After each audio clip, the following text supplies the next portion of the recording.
Attention passionate Cleveland Browns fans, a major update just dropped straight out of the AFC North, and it could completely change the course of the season. Something big is happening, and it may have a direct impact on the Browns' path toward another possible Super Bowl run. We're talking about a power shift within the division that could cause one of our main rivals to stumble badly in the coming years. But before we get into it, if you're a true Cleveland Browns fan, make sure to subscribe to the channel to keep this passion alive. Show that you're part of this family. Let's help each other reach 1,000 subscribers. Share this with your friends. All right, now let's get to the facts. What happened behind the scenes caught everyone by surprise, and now fans are demanding answers. Why did one of the most exciting rookies in the league suddenly disappear from the game? After rushing for 110 yards on 23 carries in Week 5 of the 2025 season, just 1 week later, the Cleveland Browns gave their rookie running back only 12 touches. He finished the 23-9 loss to the Pittsburgh Steelers with 12 carries for 36 yards, leaving many questioning the limited usage of the former Ohio State tailback. Judkins, who joined the team in Week 2 against the Baltimore Ravens, had averaged more than 18 carries per game over the previous 3 games. He was on his way to becoming one of the NFL's top rookies, but after spending very little time with the ball on Sunday, his development hit a sudden pause. Head coach Kevin Stefanski addressed the situation, emphasizing that the 21-year-old running back didn't get many opportunities due to the game's outcome. Obviously, that game, being down by 3 points, kept us from running our base offense, he said. But he's obviously a key part of what we do offensively. In 5 games this year, Judkins has rushed for 383 yards and 2 touchdowns on 84 carries. He's currently averaging 4.6 yards per attempt and 76.6 yards per game.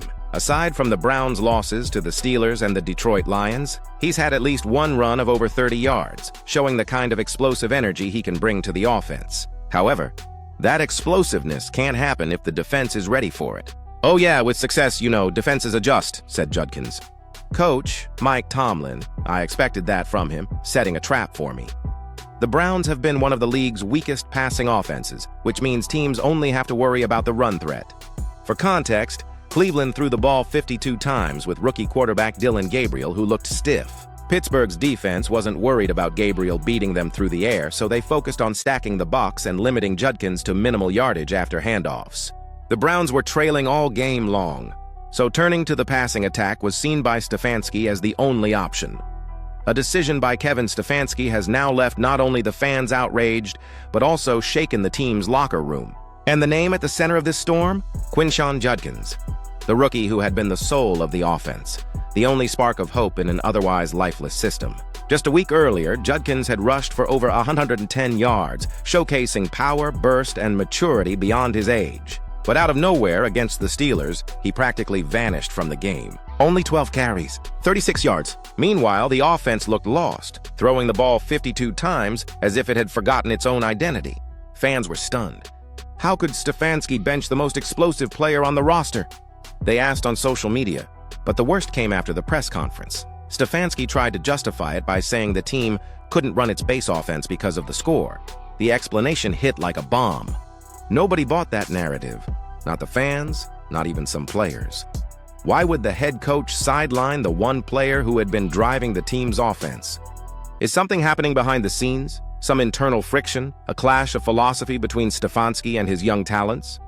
That's the question echoing through the halls of Cleveland right now. Sources close to the locker room say there's been tension among some veterans over how Stefanski has been rotating players, particularly between Judkins, Jerome Ford, and Dylan Sampson. The players don't understand the logic. While the coach calls it strategic rotation, the stats tell a different story. An offense with no rhythm, no confidence, and, worse, no clear leadership. Judkins, for his part, showed maturity when speaking after the game. He said he expected traps from Mike Tomlin, acknowledged Pittsburgh's defensive strength, but his expression told another story. You could see the frustration. He looked like someone who felt left out. And that, my friend, is dangerous. When a locker room starts feeling that the coach doesn't trust the guys who actually deliver on the field, cracks begin to form. Now the pressure is fully on Kevin Stefanski, because the next opponent is the Miami Dolphins, the team with the worst rushing defense in the NFL right now. And if Judkins isn't the centerpiece of that game, if the offense continues to be this roller coaster of inefficient passes and predictable play calls, fans could completely lose their patience. And you know how it goes. When Browns fans lose patience, the noise becomes deafening.